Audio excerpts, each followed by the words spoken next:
নমস্কার বন্ধুরা, স্যাভি swing with তানিয়ায় তোমাদের সকলকে স্বাগত জানাই।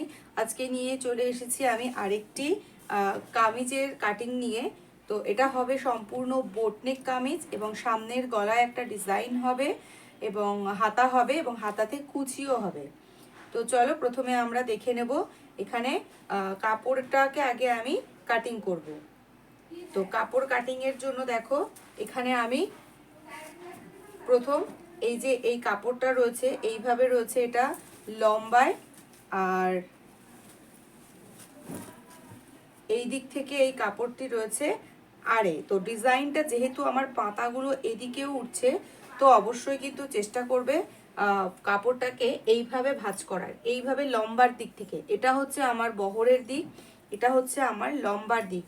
যেহেতু তোমরা ডিজাইনটা ফলো করছো, পাতাটা এইভাবে রয়েছে, সেই জন্য আমি কিন্তু এইভাবে এটাকে ভাঁজ করবে নেব। তো আমি কতটা ভাঁজ করব সেই মাপটা আমি কিভাবে নেব, এখানে আমি প্রথম দেখিয়ে নিচ্ছি। ফুল লেন্থ আছে 37 ইঞ্চি, ছাতি আছে 36.2 এবং ফুল বাস্ট আছে 38, আর ওয়েস্ট কোমর আছে 32, হিপ আছে 40.5 এবং হিপ লেন্থ আছে 18, শোল্ডার 15, আর্মহোল 15, স্লিভলেট 12.5, হেম রাউন্ড যেটা স্লিভ রাউন্ড যেটা 10.5, নেক ডিপ রয়েছে সামনে 3.5। এটা যেহেতু বোটনেক হবে তো সামনে পেছনে একই গলা হবে। তো চলো এবার আমরা এখানে কাটিংটা প্রথম করে নেব।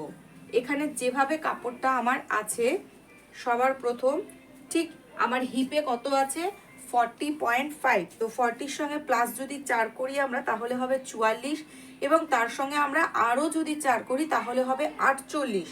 তো আমি এখানে 12.5 করে এটাকে ফোল্ড করে নেব প্রথমে। তো এখানে আমি 12.5 করে আমি এটাকে পুরোটা ফোল্ড করব। তো এবার এখানে তোমরা দেখছো যে সেলাইয়ের সুতো যেদিকটাতে লম্বা করে রয়েছে, আমার ডিজাইনটা যেদিকে উঠছে, তো সেই অনুযায়ী আমি এইভাবে কাপড়টাকে প্রথম ভাঁজ করে নেব। তো আগে আমি পাতিয়ে নিচ্ছি আমার কোমরের মাপ অনুযায়ী। তো কোমরের মাপ অনুযায়ী আমার এখানে ভাঁজ করা হয়ে গেছে। এবার আমি সবার প্রথম যেটা নেব সেটা হচ্ছে ঝুলের মাপ। ঝুলের মাপ আমার রয়েছে 37, তার সঙ্গে আমি এখানে 1.5 ইঞ্চি প্লাস করে নেব। তো তার আগে আমি সকলকে বলি, সকলকে স্যাভি সুইং উইথ তানিয়ায় যারা নতুন আছেন তাদেরকে অসংখ্য ধন্যবাদ। প্লিজ চ্যানেলটিকে সাবস্ক্রাইব করে পাশে থাকা বেল আইকনটি প্রেস করে দেবেন, পরবর্তী নোটিফিকেশান আপনারা ডিরেক্টলি পেয়ে যাবেন। এবং যারা পুরনো সাবস্ক্রাইবার আছেন তাদেরকে অসংখ্য ধন্যবাদ সাপোর্ট করার জন্য। আমি চেষ্টা করি সম্পূর্ণ ডিটেলস ভিডিও দেবার জন্য, কারণ যারা একদম নতুন তারা যে কোনো ভিডিও দেখেই কিন্তু তারা তৈরি করতে পারে না। তাদের প্রচুর কোয়ারিজ থাকে যে এটা কিভাবে এলো, ওটা কিভাবে এলো, যে কোনো মাপের জন্য কিভাবে কতটা মাপ নেব, কতটা মাপ নিলে একটা স্মল সাইজ এবং বিগ সাইজের পার্থক্য আসে। আমি চেষ্টা করি সমস্তটা ডিটেলস দেওয়ার জন্য, সবার প্রথম মাথায় রাখার জন্য যারা একদম নতুন তাদের যাতে সুবিধা হয়, একটা ভিডিওতে অ্যাটলিস্ট তাদের কাছে যেন একটা সম্পূর্ণ সঠিক তথ্য গিয়ে পৌঁছায়।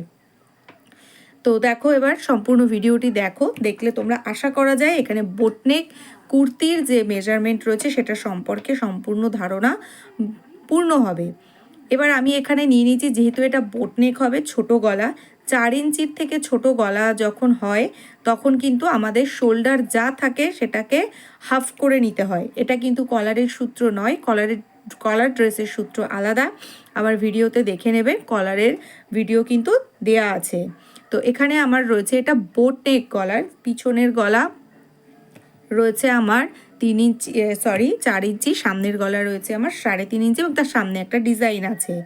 এবং আমি শোল্ডারটাকে যা শোল্ডার আছে তার হাফ করে নিয়েছি এবং আর্মহোল নিয়ে নিয়েছি যা শোল্ডার আছে তার থেকে হাফ ইঞ্চি কম করে। এবার আমি যথারীতি কোমরের যে ঝুল আছে, কোমরের ঝুল 14তে নিয়ে নিয়েছি এবং 18 ইঞ্চিতে রয়েছে আমার হিপের ঝুল। তো হিপের ঝুলটাও কিন্তু আমি হিপ বরাবর মার্ক করে নিয়ে এইভাবে স্কেল থেকে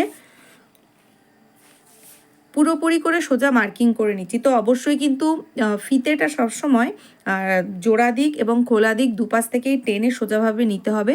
আমার এখানে কিন্তু খোলা দিকের দিকটা একটুখানি বেঁকে গেছে, তো আমি আবার মেপে সোজা করে নিচ্ছি, তা না হলে কিন্তু ড্রেসটা একটু বেঁকে যাবে। তো এইভাবে আমি আবার একটুখানি দেখে নিলাম, যেহেতু কাপড়ের মাথার দিকটা সোজা নয় সেহেতু এই সমস্যাটা হচ্ছে। যদি সোজা থাকতো তাহলে আর এই সমস্যাটা আমার হতো না। তো এবার আমার এখানে ফুল বাস্টের মাপ যা রয়েছে, ফুল বাস্ট এবং ছাতি এই দুটোর মাঝখানে যদি দূরত্ব 3 ইঞ্চির হয় তো আমরা কিন্তু সবসময় ফুল বাস্টের মাপ অনুযায়ী করব। যদি 3 ইঞ্চির বেশি হয় সেক্ষেত্রে কিন্তু আমরা ছাতির মাপ, ফুল বাস্টের মাপ আলাদা করে কাটিং করব। তো এখানে আমার ছাতির ফুল বাস্টের মাপ যা ছিল ডিভাইডেড বাই 4 প্লাস 1 ইঞ্চি লুজিং এবং 1.5 ইঞ্চি মার্জিন করে নিয়েছি। সেম পদ্ধতি আমি কোমরের ক্ষেত্রেও করেছি। যা আছে কোমরে divided by 4 plus 1 loosing plus 1.5 ইঞ্চি মার্জিন। এবং হিপের ক্ষেত্রে কিন্তু আমার যা হিপে আছে ডিভাইডেড বাই 4, আর যদি কাস্টমার বলে লুজ রাখতে তাহলে 1 ইঞ্চি লুজিং, যদি বলে ফিট রাখতে তাহলে হচ্ছে 0.6 ইঞ্চি লুজিং এবং তার সঙ্গে মার্জিন কিন্তু 1 ইঞ্চি। 1 ইঞ্চির বেশি মার্জিন কিন্তু কোমরের জন্য কখনোই নেবেন না, তাহলে সাইডের যে স্লিটটা সেলাই করা হবে সেটা কিন্তু মানে সম্পূর্ণ ফিনিশিংয়ে আসবে না। তো এবার আমি এখানে আর্মহোলের গোলাইটা দিয়ে নিয়েছি।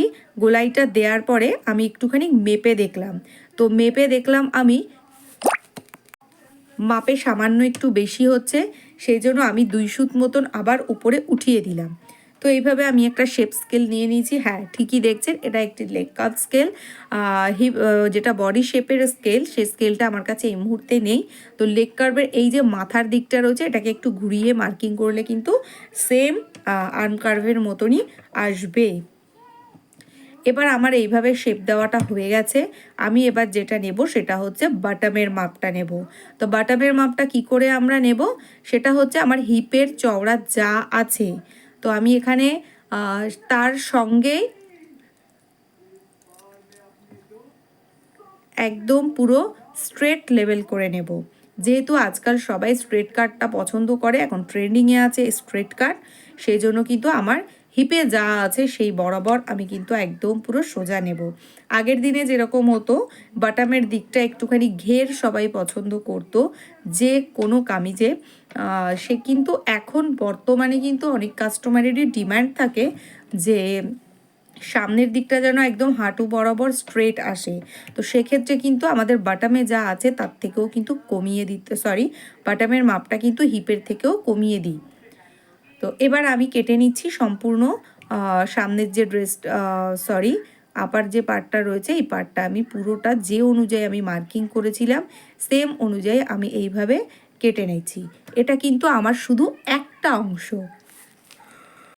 তো এই অংশটা আমার কাটা হয়ে গেছে, এটাকে আমি এবার সাইড করে নেব। সাইড করে নিয়ে আমি কাপড়টাকে কিন্তু আবার ওই একই পদ্ধতিতে ভাঁজ করে নেব। ভাঁজ করে নিয়ে আমি কিন্তু ওই পার্টটাকে বসিয়ে আমি আরেকটা অংশ কেটে নেব। আচ্ছা, কাটিংয়ের আগে অবশ্যই কিন্তু মাথায় রাখতে হবে যতটা ঝুল আছে আমাদের সেই ঝুল অনুযায়ী আমাদের কাপড় পুরোটা আছে কি না, কারণ শুধুমাত্র ঝুল নিলেই কিন্তু হবে না, ঝুলের সঙ্গে কিন্তু আমাদের মার্জিনও কিন্তু অ্যাড করতে হবে। তো ওই সম্পূর্ণ কাপড়টা আছে কি না সেটা কিন্তু অবশ্যই দেখে নিতে হবে। তো এবার আমি এখান থেকে ওপরের অংশটা হুবহু এইভাবে পাতিয়ে দিচ্ছি। পাতিয়ে দিয়ে আমি কিন্তু এখান থেকে কাপড়টাকে কেটে নেব। তো আমার দেখতেই পাচ্ছ এখানে ঝুল বরাবর কিন্তু আমার কাপড়টা আছে, সেই জন্য কিন্তু আমি এখানে এইভাবে নিতে পেরেছি। যদি আমার ঝুল বরাবর না থাকতো সেক্ষেত্রে কিন্তু আমার ডিজাইন যাই হোক না কেন আমাকে কিন্তু বহরের যে মাপ আছে সেই মাপ অনুযায়ী কাপড়টিকে ভাঁজ করতে হতো। তো আমি কিন্তু প্রথমে এটা মেপে নিয়েছিলাম, যেহেতু আমার মার্জিন সহ কাপড়টি আছে সেই জন্যেই কিন্তু আমি এখানে এইভাবে কাপড়টাকে লম্বা অনুযায়ী ডিজাইনের তুলনায় ভাঁজ করেছি। যদি না থাকতো তাহলে কিন্তু আমার এটা এইভাবে হতো না। তো এবার আমি এখানে আরেকটা অংশ যেটা ছিল সেটাকেও ওই একইভাবে আমি কেটে নিলাম। কেটে নিয়ে যেটা আমি করব, কোমরের যে অংশ রয়েছে এবং হিপের যে অংশ রয়েছে এরকম ছোট করে আমি কিন্তু ভি কাট দিয়ে নিচ্ছি। ভি কাটটা কিন্তু অবশ্যই জরুরি। সামনের তালপাট কিন্তু আমি এখন কাটবো না, শুধু আমি এখন মেপে একবার একটু ডিজাইনটা করে নিচ্ছি, মার্কিংটা করে নিচ্ছি। সামনের তালপাট আমি পরে ছেটে নেব। তো এইভাবে আমি কিন্তু যেই পার্টে মার্কিংটা করা ছিল সেই মার্কিং অনুযায়ী কিন্তু আমি এখানে করে নিলাম। করে এবার আমি এখান থেকে কেটে দিচ্ছি। এটা হয়ে গেল আমাদের সামনের অংশ। এবার গলার মাপ কিন্তু আমি এখানে কাটবো না, গলা কিন্তু আমি পেপার পেস্টিংয়ের ওপর কাটবো। তো এবার আমার এখানে যা এক্সট্রা টুকরোটা রয়েছে সেখান থেকে আমি বের করে নেব হাতা। আমি আগেই বলেছি এর হাতাটা কিন্তু হবে কুচি দেয়া। তো আমি সবার প্রথমে আমি যেভাবে আমি হাতার চওড়াটা মাপি, তো ব্যাকপার্ট থেকে আমি মেপে নিয়েছি। তার সঙ্গে আমি আরও 1.5 ইঞ্চি মার্জিন সহ কাপড়টিকে এইভাবে 2 ভাঁজে ভাঁজ করে 4 ভাঁজে ভাঁজ করে নেব। তো দেখো এইভাবে আমি 4 ভাঁজে ভাঁজ করে নিয়েছি। এবার আমার হাতার যে লম্বা রয়েছে, কুচিটা কতটা লম্বা হবে তার থেকে কিন্তু আমি ঝুলটাকে মাইনাস করব। তো কুচি আমি এখানে 1.5 ইঞ্চির দিচ্ছি, যার জন্য আমার কিন্তু ওখানে 12 ইঞ্চি ছিল। তো 12 ইঞ্চি থাকায় আমি এখানে কিন্তু 11 ইঞ্চি নিয়ে নিচ্ছি। 11 ইঞ্চি 11.5 ইঞ্চি আমি এখানে নেব। তার কারণ হচ্ছে যে 1.5 ইঞ্চি ঝুল আমি অ্যাডজাস্ট করব, সেটা আমার কিন্তু কুচি হয়ে আবার অ্যাডজাস্ট হয়ে যাবে। আর 1 ইঞ্চি মার্জিন যেটা, সেটা নিচের অংশে হাফ এবং উপরের অংশে হাফ, এইভাবে করে কিন্তু ওটা ওপরে অ্যাডজাস্ট হবে। তো সেই জন্য কিন্তু আমি এইভাবে এটাকে ছেটে নিলাম। তো এবার আমি এই সোজাসুজি চওড়া যা ছিল চওড়া অনুযায়ী মাপ নিয়ে নিয়েছি। মুহুরি যা ছিল মুহুরিকে ডিভাইডেড বাই 2 করেছি। 2 করে তার সঙ্গে আমি 1.2 ইঞ্চি মার্জিন নিয়েছি। এবার দেখো এখান থেকে আমি 2.5 ইঞ্চি মার্কিং করব। মার্কিং করে এবং ওপর থেকে এভাবে শেপ দিয়ে নেব। তো যাদের ফ্রি হ্যান্ড শেপ দিতে অসুবিধা, যারা নতুন, তাদের ভীষণ একটা ভয়ের ব্যাপার থাকে যে কিভাবে আমি হাতা কাটলে আমার হাতাটা পারফেক্ট হবে। তো তাদের জন্য এটা খুব সহজ ট্রিক। জোড়া দিক থেকে ওপরের দিকে 2.5 ইঞ্চি মতন মার্কিং দেবে এবং এই যে এক্সট্রা মার্জিনটা রয়েছে বাইরে, মার্জিনের থেকে ভিতরের দিকে 2.5 ইঞ্চি করে মার্কিংটা দেবে। দিয়ে এইবার আপনারা একটা ফ্রেঞ্চ কার্ভ স্কেল দিয়ে দুটো জয়েন্টকে মিলিয়ে দিলেই কিন্তু সুন্দরভাবে হাতার গোলাইটা হয়ে যাবে। এবং তার থেকে 1/2 ইঞ্চি দূরত্বে ওই 2.5 ইঞ্চির যে দুপাশে রয়েছে তার থেকে 1 ইঞ্চি ভিতর করে এইভাবে কিন্তু সামনের তালপাটের মাপ কাটা হয়ে গেল। এবার আমি এখানে নিয়ে নিয়েছি লাইলিন। তো লাইলিন আমি এখানে কাস্টমারের চয়েস অনুযায়ী লাইলিন বসবে। এই ফেব্রিকে যদিও লাইলিনের প্রয়োজন ছিল না, কিন্তু কাস্টমার লাইলিন দিয়ে পরবে, সেই জন্য আমি লাইলিন দিয়ে নিয়েছি। তো এখানে একটি আমি হালকা লাইলিন দিয়ে নিয়েছি এবং লাইলিনের ওপর মেইন ফেব্রিকটাকে আমি পাতিয়ে নিয়েছি। নিচের থেকে কিন্তু অবশ্যই, যেহেতু এটা লাইলিন দেওয়াটার কোনো দরকার ছিল না, তাই জন্য আমি 7 ইঞ্চি ঝুল কম করে নিয়েছি এবং লাইলিনেও কিন্তু আমি সাইডের কাটিংটা করে নিয়েছি। তো এবার এখান থেকে যেটা ব্যাক পার্টের গলা রয়েছে সেই গলাটা আমি এখানে বলেছিলাম পিছনের পার্ট হবে 4 ইঞ্চি। তো 4 ইঞ্চি ঝুল অনুযায়ী আমি কিন্তু এখানে কাটিং করে নিচ্ছি এইভাবে বোটনেকের শেপটা। সকলে একটুখানি ছবিটার দিকে ভালো করে খেয়াল করবে, বোটনেক কিন্তু প্রপার গোল মার্কিং দিলে কিন্তু হয় না। তো এবার সামনের গলার জন্য আমি একটা পেপার পেস্টিং নিয়ে নিচ্ছি এবং গলার চওড়া আমার যেরকম ছিল 4 ইঞ্চি, ঝুল ছিল 3 ইঞ্চি এবং তার সামনে একটা একটু পাতার মতো ডিজাইন হবে। তো পেপার পেস্টিংয়ে দেখো আমি ঠিক এইভাবে এখান থেকে কেটে নিচ্ছি। তো সে কারণে আমি টোটাল ঝুল নিয়ে নিলাম আমি 6 ইঞ্চি।